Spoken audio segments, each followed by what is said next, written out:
दोस्तों नमस्कार। आए दिन दवाई की कीमतों में बहुत अधिक वृद्धि हो रही है, जिससे कि आम इंसान की कमर टूटती जा रही है। अक्सर आप लोगों ने देखा होगा कि लोग दवाइयाँ खरीदते हैं और बाद में चर्चा करते हैं आपस में कि थोड़ी सी दवाई या कुछ एक गोलियाँ दवाई की खरीदी और उसके पैसे बताते हैं कि इतने की आई है, इतने की आई है, यानी अपनी पीड़ा एक दूसरे के साथ साझा करते हैं। और महंगी दवाएं खरीदने के बाद भी अगर आम इंसान को ये पता चले कि खांसी, जुखाम, बुखार, सिर दर्द, बदन दर्द, बुखार जैसी इन सभी चीज़ों में आम तौर पे जो प्रयोग में लाई जाने वाली दवाइयाँ हैं, उन दवाइयों में से 53 दवाइयाँ ऐसी हैं जो कि ड्रग टेस्ट में फेल हुई हैं। ड्रग टेस्ट के सैंपल में फेल हुई हैं 53 दवाइयाँ, यानी 50 से भी अधिक दवाइयाँ ड्रग टेस्ट में फेल हुई हैं, यानी वो दवाइयाँ नकली हैं। उन दवाइयों के खाने से कोई बीमारी सही नहीं होगी, बल्कि हो सकता है कि उनका कोई साइड इफ़ेक्ट हो और वो रिएक्शन कर जाएं, सेहत में लाभ की बजाय नुकसान हो। और 53 में से 23 दवाइयों की कंपनियां ऐसी हैं जिनके ऊपर ईडी, सीबीआई या इनकम टैक्स के द्वारा छापे पड़े, उनके ऊपर दबाव बनाया गया और उसके कुछ समय बाद, छापा पड़ने के कुछ समय बाद उन कंपनियों ने इलेक्टोरल बॉन्ड के ज़रिए चुनावी चंदे के नाम पर राजनीतिक दलों को करोड़ों में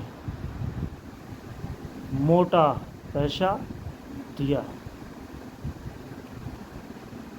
23 कंपनियां हैं जिनमें से बताया जाता है कि इन कंपनियों ने इलेक्टोरल बॉन्ड के माध्यम से 762 करोड़ रुपए राजनीतिक दलों को दिए। वैसे सभी तरह की कंपनियों ने, जो दवाइयों के अलावा कंपनियां हैं, उन सभी कंपनियों के अगर चुनावी चंदे की बात की जाए तो 12,000 करोड़ से भी अधिक के चुनावी चंदे राजनीतिक दलों को दिए गए हैं। और जो 12,000 करोड़ से अधिक का चुनावी चंदा कंपनियों के द्वारा दिया गया है, उसमें से 6,566.125 करोड़ रुपए, यानी 54% से भी अधिक पैसा इलेक्टोरल बॉन्ड के माध्यम से भारतीय जनता पार्टी को दिया गया है। और जो इलेक्टोरल बॉन्ड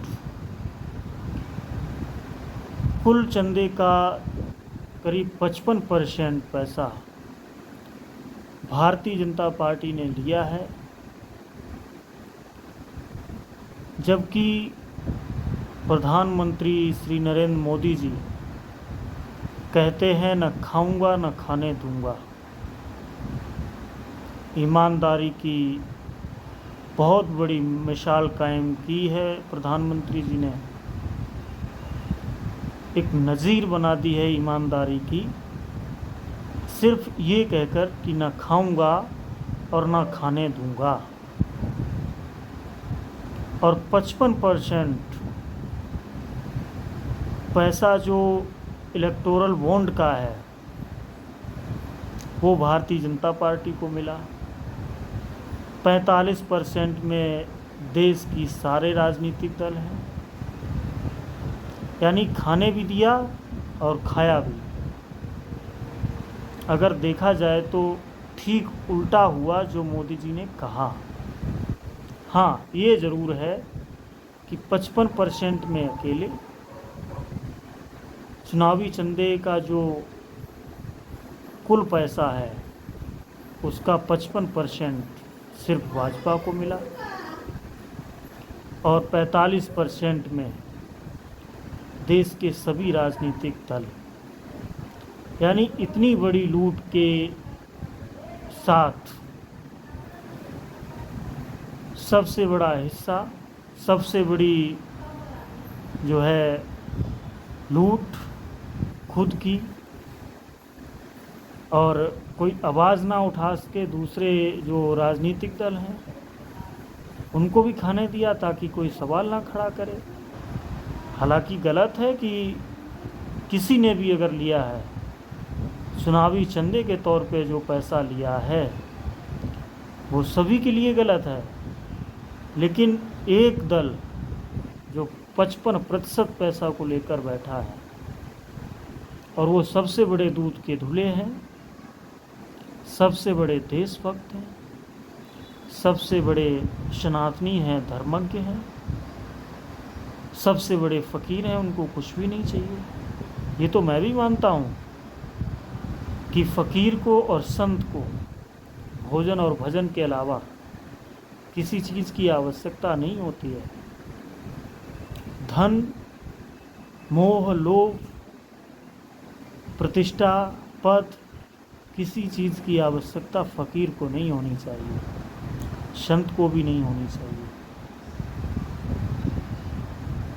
बहुत बड़ी सूची है कंपनियों की जिन्होंने चुनावी चंदा दिया है। जो दूसरे प्रकार की कंपनियां हैं उनका तो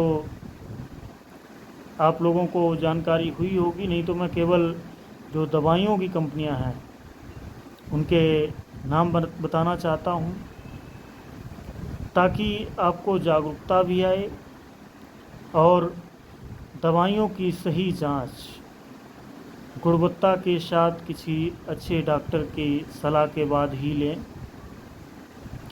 कि सरकार और राजनीतिक दल जो चुनावी चंदा लेके बैठे हैं उन्हें किसी की जान की कोई परवाह नहीं है। ढिंढोरा पीटेंगे कि हम देशभक्त, हम देश के हितैषी, जनता के हितैषी हैं, हम लोक सेवक हैं, लेकिन सही मायने में किसी को कोई फिक्र नहीं है।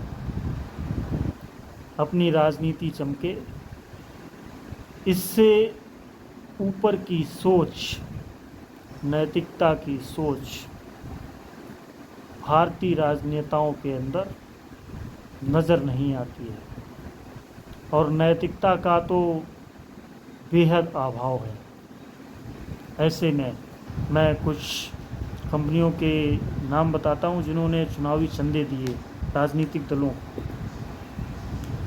इलेक्टोरल बॉन्ड की शुरुआत वर्ष 2017 में हुई थी। डेटा से पता चला कि 23 फार्मा कंपनियों ने इलेक्टोरल बॉन्ड के जरिए करीब 762 करोड़ रुपए राजनीतिक दलों को दिए हैं।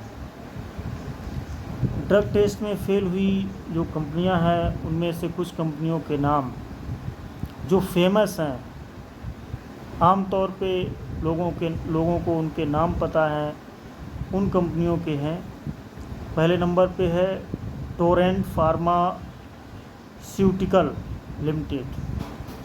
इस कंपनी का जो ऑफिस है, रजिस्टर्ड ऑफिस है, वो अहमदाबाद गुजरात के अंदर है।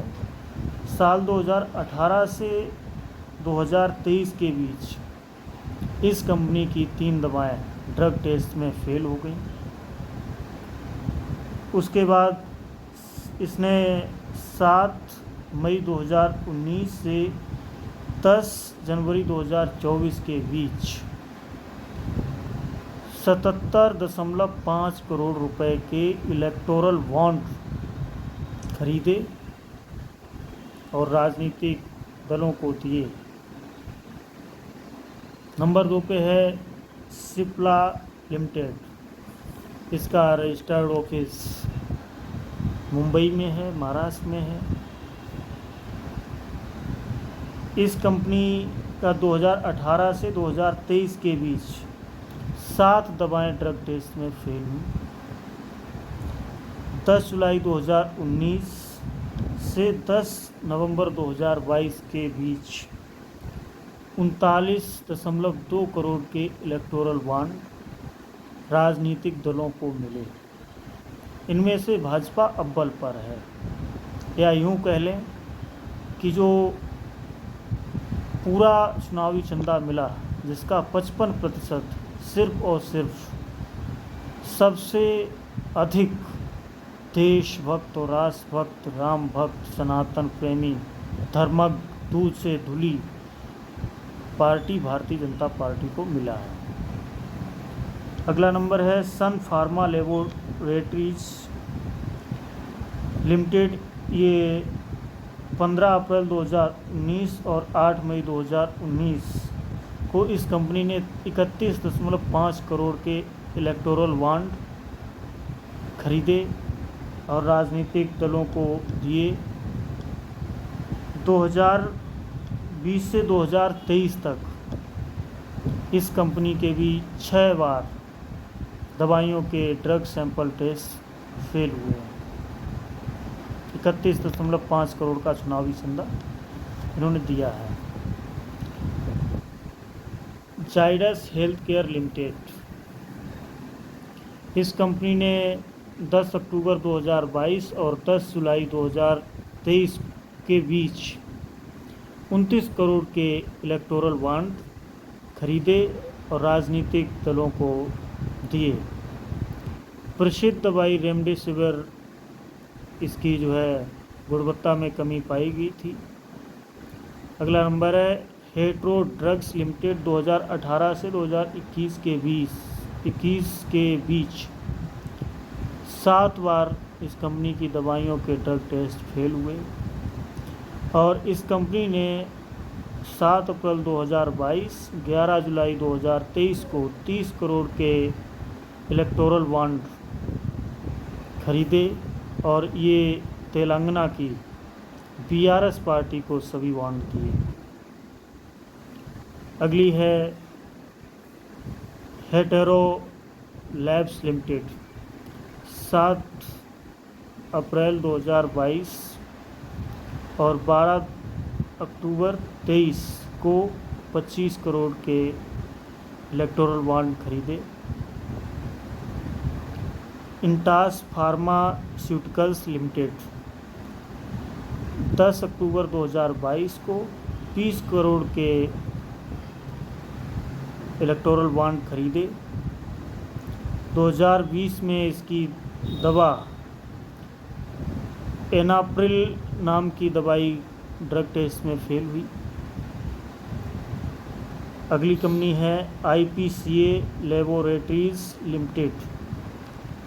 फेमस दवाई, लोग नाम जानते होंगे, लारियागो टैबलेट का ड्रग टेस्ट फेल हुआ। 10 नवंबर 2022 और 5 अक्टूबर 2023 को 13.5 करोड़ के इलेक्टोरल बॉन्ड खरीदे। Glenmark pharmaceuticals limited. इस कंपनी के 6 दवाइयाँ ड्रग टेस्ट में फेल हुई। 11 नवंबर 2022 को 9.75 करोड़ के इलेक्टोरल बॉन्ड खरीदे। दरअसल इतने बड़े स्तर पे एक यशोदा हॉस्पिटल है जिसका तेलंगाना में ऑफिस है, उसने 162 करोड़ के इलेक्टोरल बॉन्ड खरीदे।